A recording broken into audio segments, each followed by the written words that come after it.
예, 두 번째 시간은 마태복음 10장 강의 자료의 4번 자료입니다. 예, 천국의 증인들은 세속 종교와 짐승들의 박해를 각오해야 한다. 예, 이건 주님께서 제자들을 파송하실 때 이걸 주지를 시켜서 보내시는 거예요, 미리.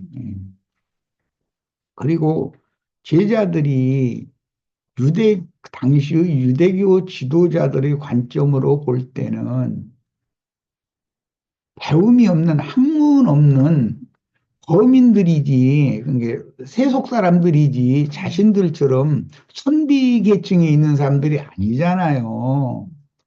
그러니 얼마나 일단은 멸시하고 들어가겠어. 그 사람들 뭐라고 깎아붙다, 저것들이 뭘 한다고 이렇게 나올 거 아니겠느냐 말이야.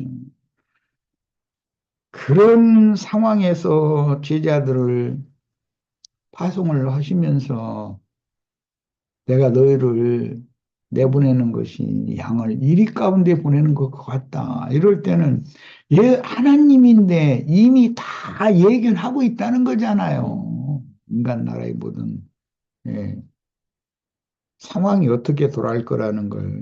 자, 사도행전 24장 5절을 보겠습니다. 그리고 14절 2절 인용했는데 있습니다.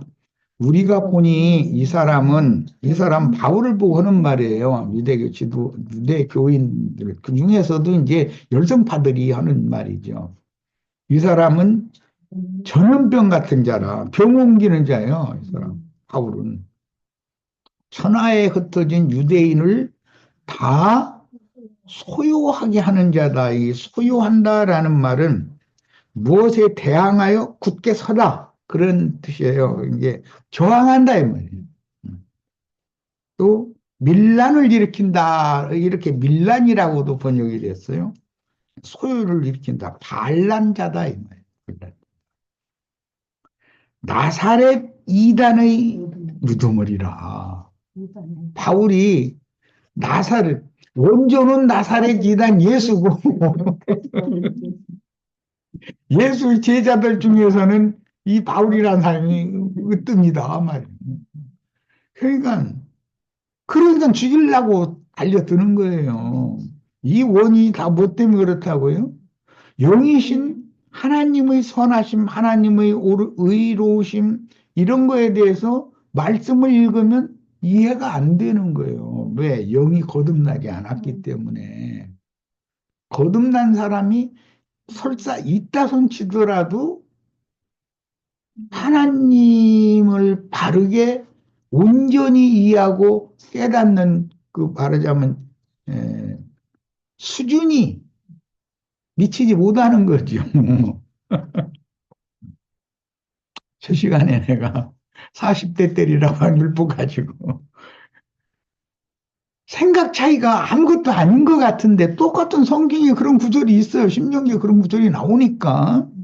그런데 유대교 지도자들이 생각하고 가르치던 그 신명기 율법 말씀과 예수님이나 주의 성령께서 제자들을 가르치는 영과 생명의 말씀이 극과 극이다 이거예요. 똑같은 문자로 돼 있는 구절인데 이해하고 받아들이는 게 너무 다르잖아요. 자, 그래서 이런 현상이 오는 거예요. 자, 이번에는 사도행전 24장 14절 그러나 이것을 당신께 고백하리이다. 나는 그들이 이단이라 하는 도를 따라 이 아그리빠 왕 앞에서 지금 바울이 항의하는 말이죠.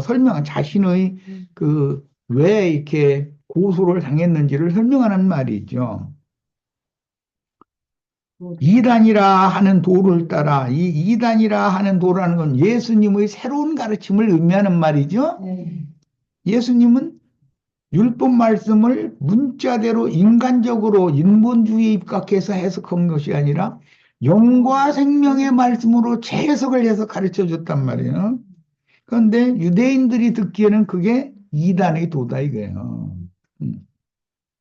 조상의 하나님을 섬기고 율법과 선지자들이 글에 기록된 것을 다 믿는 사람이다. 자신을 이렇게 변증을 했어요. 여기 나오는 예, 이단, 오절에도 이단이라는 말이 나왔고 14절에도 이단이라는 말이 나왔는데 이 헬라어로 하이레시스라고 하는 이 용어는 어떤 어떤 종교의 종파를 말하는 거예요. 기독교도 많은 종파가 있죠. 장로교파, 침례교파, 성결교파, 뭐 오순절파, 뭐 여호와의 증인, 안식일파 등등 막 수두시 많아요.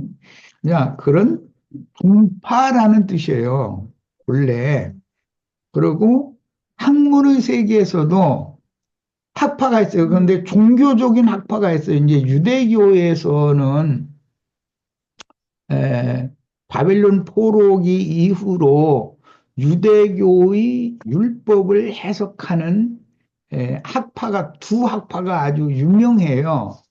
그래서 그 사람들 이름은 지금 내 지금 생각이 잘 안 나는데 두 학파 중에 어떤 학파의 그 교리를 가르침 받느냐 대대로 이제 그런 것을 학파라고 그래요.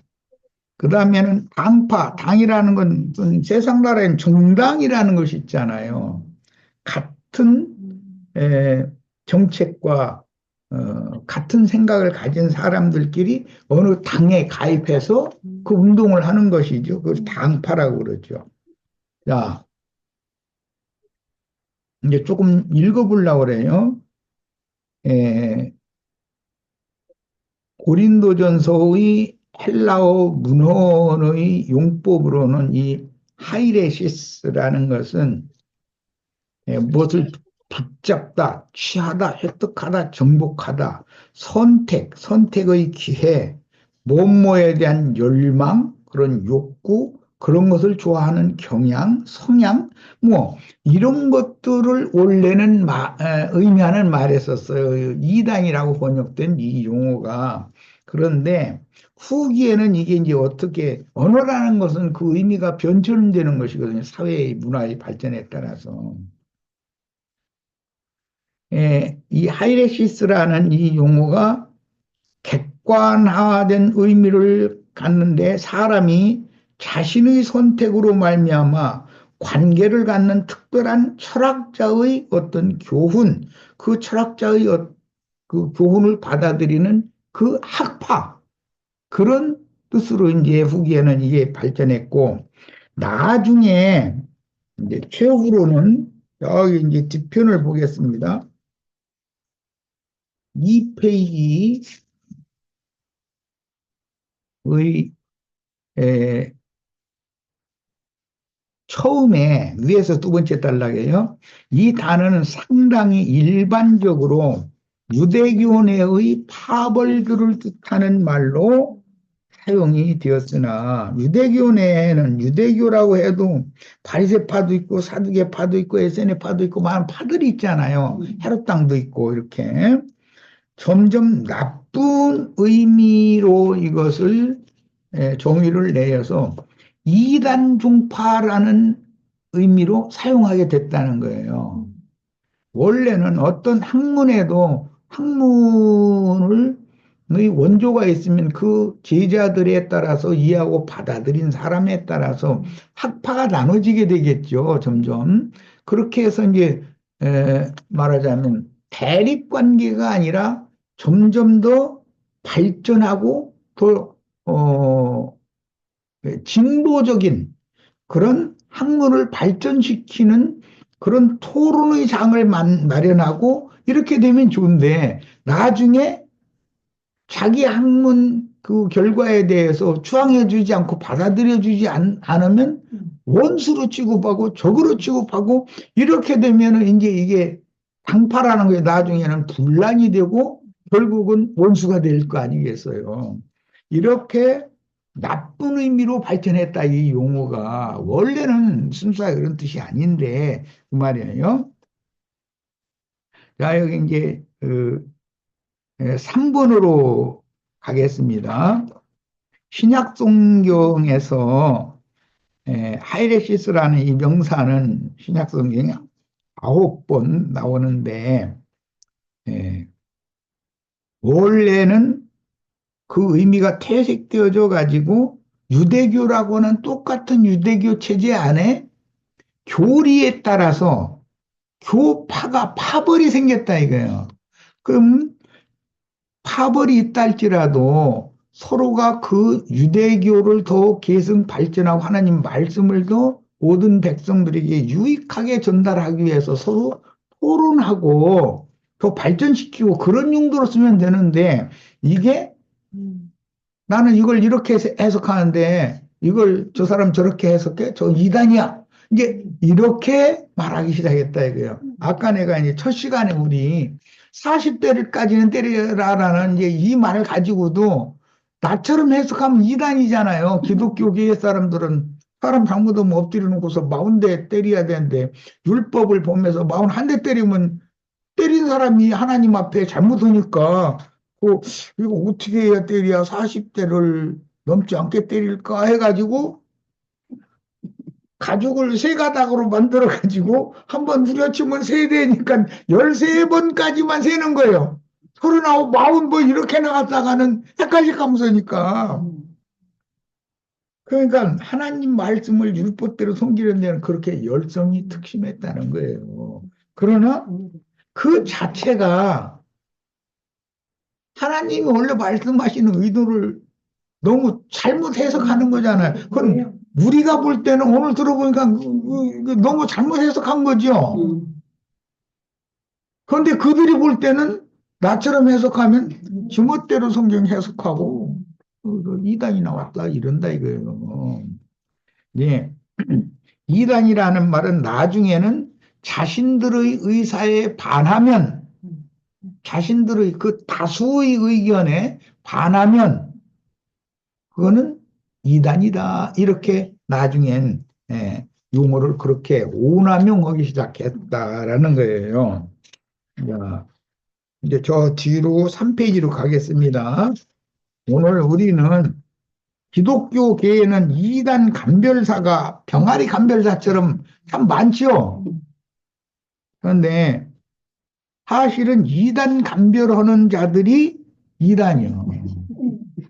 이게 문제예요. 그 증거는 뭐냐? 무슨 교파냐라고 교파를 주장하면 교단이라는 걸 주장하면 나는 이단이요 그 말이야 사실은. 예. 그 우리는 교단은 무슨 교단이요 이렇게 물어보면 그 대답하기가 곤란하니까 그냥 초교파고 교단 없어요 이러면 에이 그 이단이구만 이래버려. 이제 그래도 말을 알아들을 만한 사람이라면 아니 예수님 무슨 교단이냐고 예수님이 바리새파 교단이에요 사두개파 교단이에요 헤롯당파예요 무슨 에세네파예요 예수님은 무슨 교단이에요 이제 이렇게 질문하면 예수님은 교단이 없을지라도 지금 현재 교계는 전부 무슨 교단이 다 있어야 되는데 그런 5개 교단 그 안에 들어가면 나머지는 전부 이단이다 이제 이래버려. 5대 교단이라고 하는 것이 그건 우리가 생각하는 말이지 성경에 있는 말이 아니잖아 그게. 사도 시대에는 예수님이 나사렛 이단이요 바울님은 동족들에 의해서 이단의 수괴로 낙인시켰는데 놀라운 사실은 예수님과 바울님을 이단자로 정죄한 그들이 이단자들이라는 거. 오늘날 나보고 이단자라고 하면 그들이 이단자들이다. 그들은 주장하는 것이 특별한 것이 이제 있어요. 자기네들의 교리를 다른 온 세상은 다 믿는데 자기네들의 교리와 맞지 않는 다른 교훈을 가르친다 해서 이단이라고 하는 거거든, 사실은. 그런데 자신들이 다른 교훈을 가르치고 있는 거거든. 오늘날 우리들의 세대에는 기독교계 지도자들이나 기독교인들이 그 영과 신부의 증언인 영원한 복음을 가장 극렬하게 반대하며 이 계시록 10장에서 반모섬의 요한에게 주신 열린 작은 책의 말씀을 받아먹고 나가서 모든 민족, 열국, 땅끝까지 방언, 뭐 임금들에게 가서 다시 예언을 하여야 하리라. 그래서 그런 예언을 하는 사람들이 기독교계가 전하는 초보의 복음이라고는 초보의 도가 아닌 영원한 복음을 전할 수밖에 없죠. 이제 이 생을 떠나서 어떻게 이 영생으로 들어가느냐, 영원한 생명을 어떻게 취하고 누리게 하느냐. 이게 추수의 말씀이지. 그게 이제 결과적으로는 그러면은 그들이 이해한 적이 없고 들어본 적이 없으니까 계시록 말씀 들먹이면 무조건 이단이라고 그러지. 그럼 계시록을 찢어 버리든지 성경에서, 어? 이런 식으로 하면 이게 말이 되냔 말이야. 기독교인들이 이단이라고 단죄하는 그들만의 교리는 여러 사람의 교훈들인 조직신학을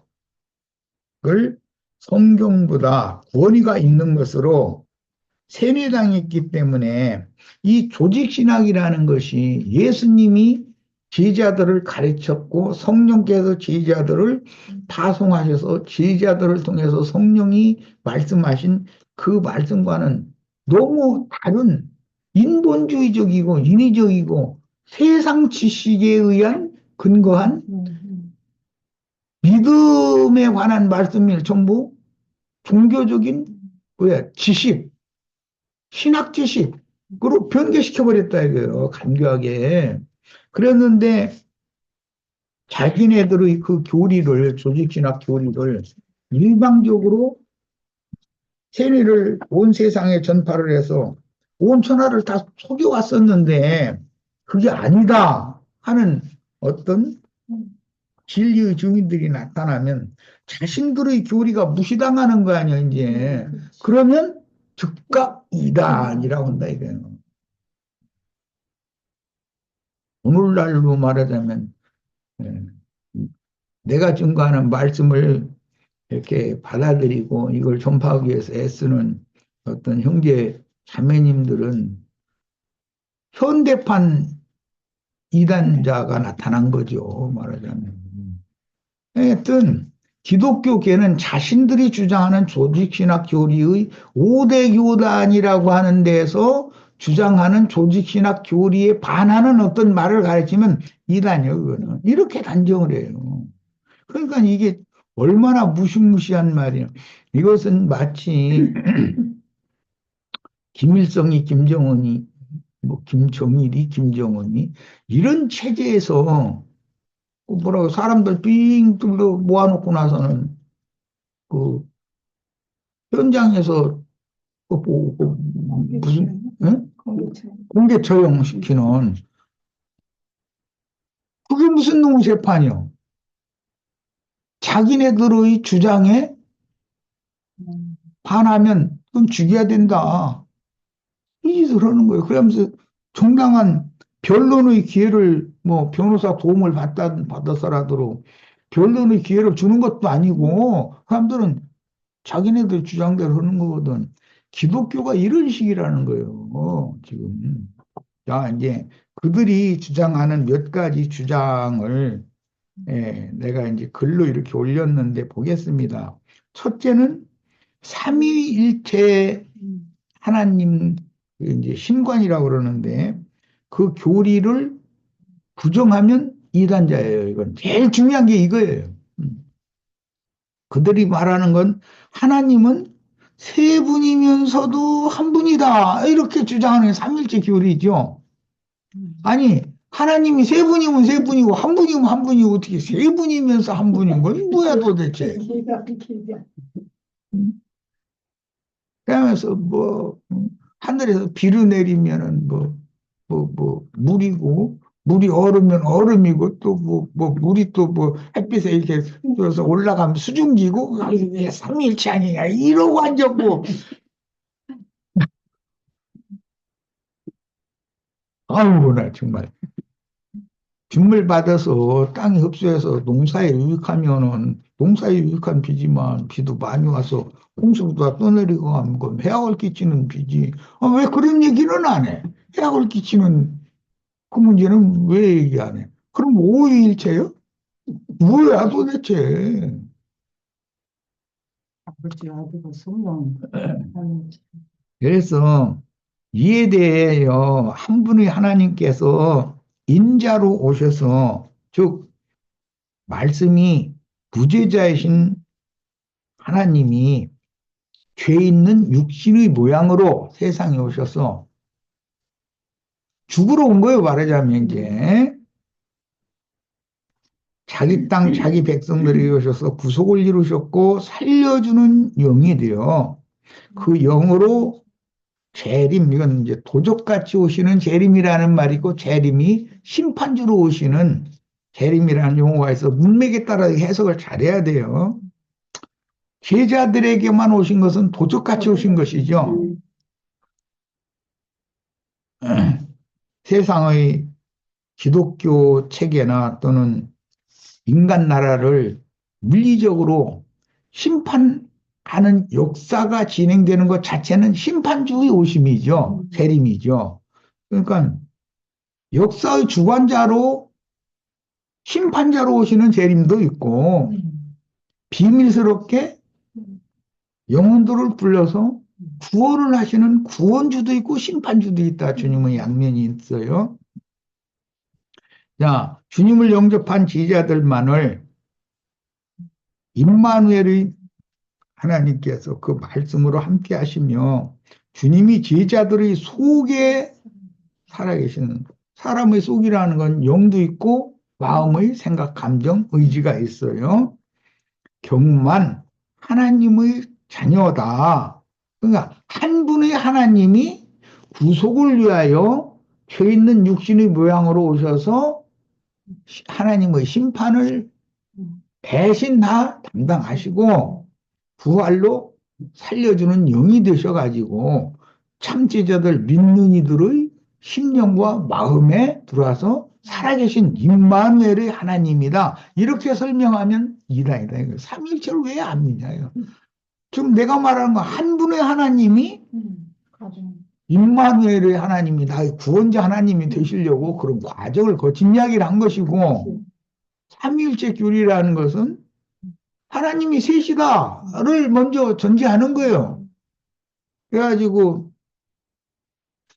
하나님이 구속을 이루신 다음에 승천을 해가지고 하늘 보좌에 세 분이 앉아있다가 지금은 성령 하나님만 왔고 인자 예수는 언젠가 올 거고 아버지 하나님 영원히 안 와, 그분은.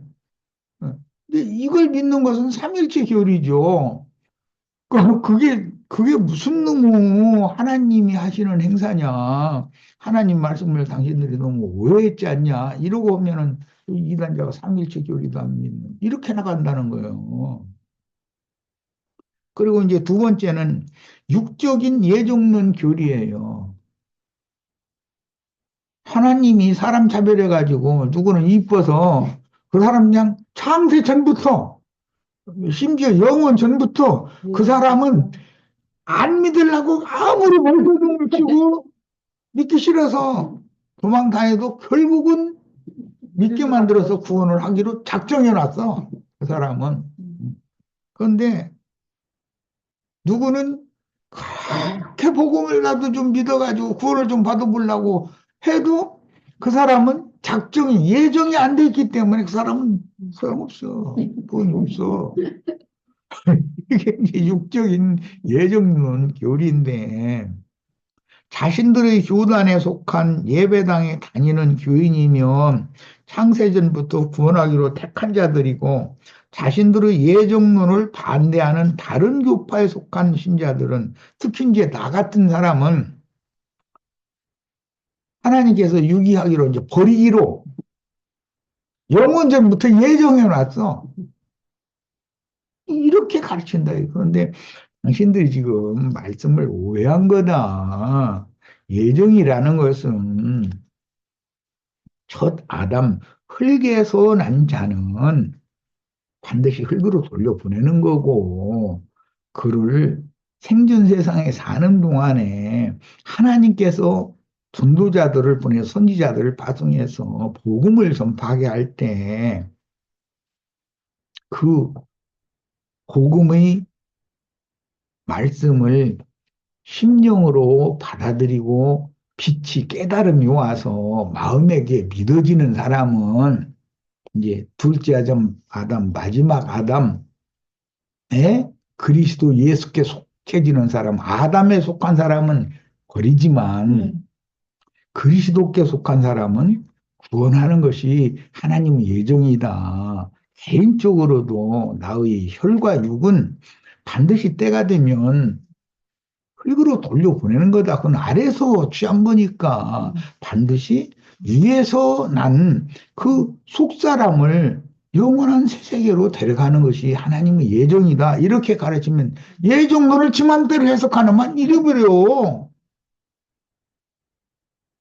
하나님이 누구는 이쁜 털이 베겨서 구원을 예정해놓고 누구는 민 털만 베겨가지고 유기하기로 예정을 했겠어요.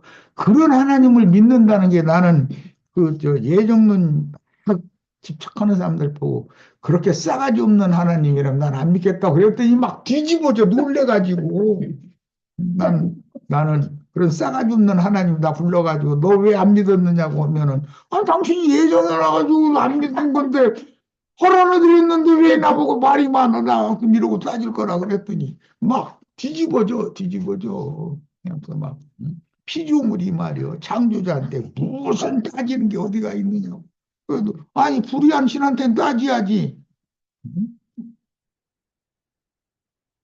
그 불의한 신에게 맹종하는 것이 그게 무슨 놈의 사람이냐 사람 속에 왜 영을 지어주셨고 혼을 지어주셔서 바른 것을 생각하고 판단하는 능력이 부족한 인간들에게는 예수님의 영과 예수님의 마음을 새로 부어주어 가지고 새 창조물이 되게 하신 목적이 뭐냐 말이야.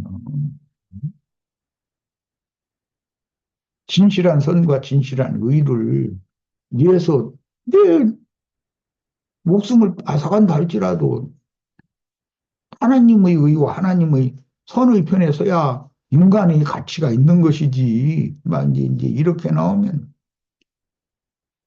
이 예종론에 심취한 사람들 내가 이제 그 만나서 대화도 좀 해보고 그러면 말이 안 통해. 사람들은 사람을 로봇으로 지어놨느니 사람은 아무것도 막 판단하거나 생각하거나 그러면 안 되느니 막 피조물이니까 아니 사람을 왜 그럼 양심을 가지고 옳고 그른 거 선하고 불순한 걸 판단하게 사람을 창조를 그렇게 했냐 사람이 아무 생각도 없이 멍 때리고 평생을 멍 이러고만 살다가 죽으라고 사람 지어놨단 말이냐 진흙으로 사람을 빚으신 그 코에다 생기를 불어서 속사람을 지우는 목적이 있을 거 아니냐. 그럼 지금 왜 사람이 로봇으로 지어졌냐. 말도 같지 않은 소리 하지 마라. 사람은 다 판단력의 역을 가지고 태어났고 생각, 감정, 의지가 있어서 슬픈 걸 보면 눈물 흘리고 기쁜 걸 보면 웃고 다른 사람이 위경이나 어려움에 처한 걸 보면 불쌍히 여기는 마음이 있고 사람이 왜 로봇이냐 그게 로봇한테 복음 전한단 말이야? 응? 로봇한테 복음 전하면 로봇가 믿어? 당신 이게 말 같은 소리 하느냐고 이제 이러면 막 뒤집어져. 응. 아유, 뭐 나 젊을 때 그러고 다투던 사람들 얘기하자면 뭐 한두 것도 없는데 자, 그 다음 세 번째는 사람 손으로 지은 건물을 성전 혹은 교회라고 주장하는 교리. 아주 다섯 사람만 모이면 설교할 때마다 우리도 성전 건축해야 된다고 건축 헌금 어떻게 내서 모아가지고 하자고.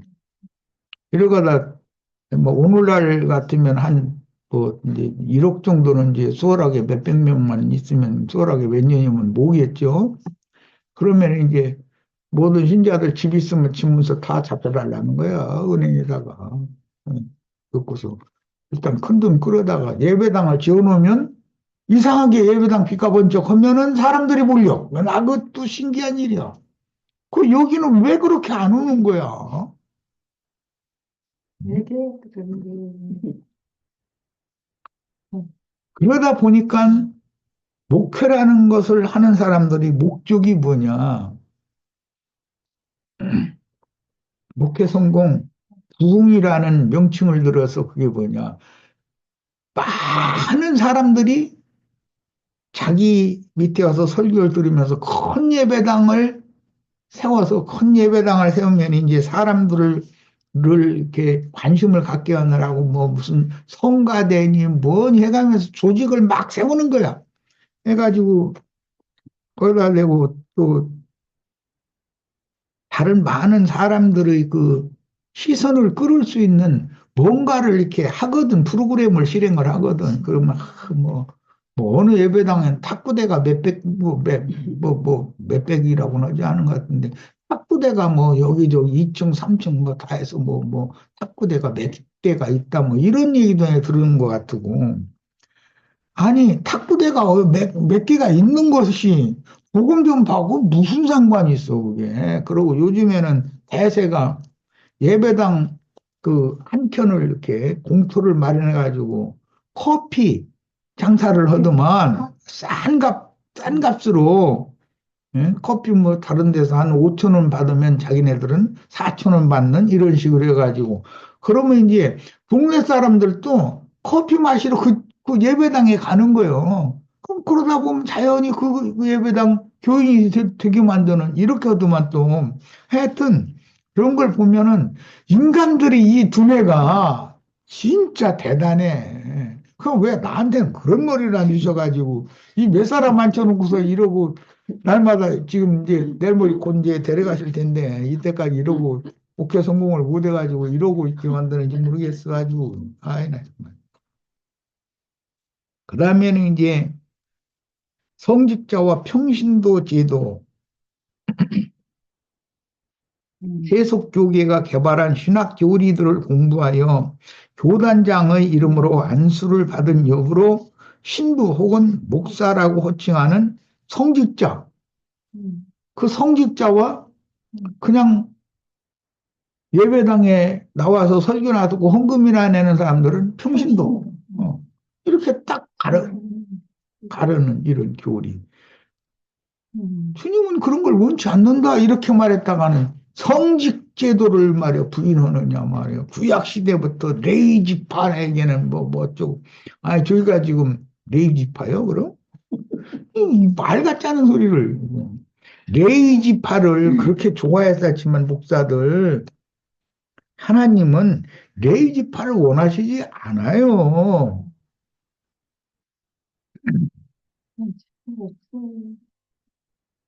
하나님은 레위지파에게 그런 제사장 직분을 주신 것은 이미 출애굽기 32장에 나오는 말이잖아. 백성들이 금송아지 숭배를 하는 사건 때문에 거기에 연루된 자들도 칼 가지고 와서 다 찔러 죽여라 그랬더니 레위지파가 나와서 자기 형제들을 죽였다는 거예요.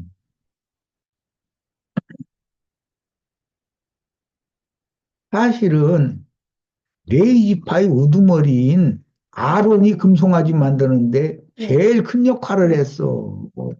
그게 하나님이 레위파에게 제사장권을 맡긴 것이 영원한 하나님의 계획과 뜻이 아니다 이거예요. 하나님은